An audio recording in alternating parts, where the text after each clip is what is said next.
Going to Melbourne in 2006, given your experiences in 2002, just how much of a spur was that for you, knowing that you'd come up short in your first Commonwealth Games? I mean, I think it was it just put everything into perspective for me, and not to take anything for granted, and not really worry about what anybody else was doing, and realise that this whole the swimming world is all about you. You've got one lane.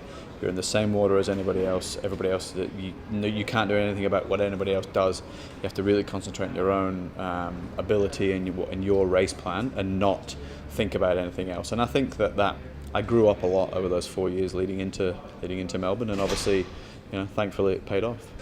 I was actually quite far ahead of the field, and I felt like I didn't particularly swim that well in the race, but I didn't really care because I'd won. So I knew that I just had to go out and perform how I could, and I knew that I was going to win. And I think that, I just independently I'd worked out a lot more about how I was going to do the swim and how I was going to feel, and the emotions going in it and out of it, and that was the difference really.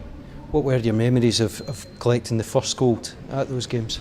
I remember that Louise Martin was the woman who gave me my medals, and she was I've known Louise for a long time in my career, and I remember that I found it quite funny that it was somebody that I knew who was presenting me with my medal. So that made it a lot more comfortable and a lot more enjoyable.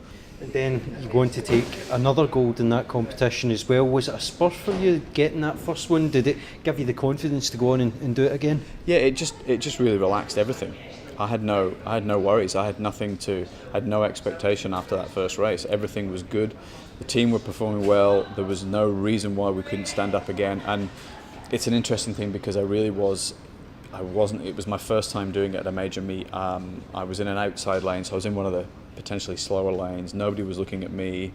I was just having fun, and I really enjoyed it. And obviously, that it proved dividend in the end.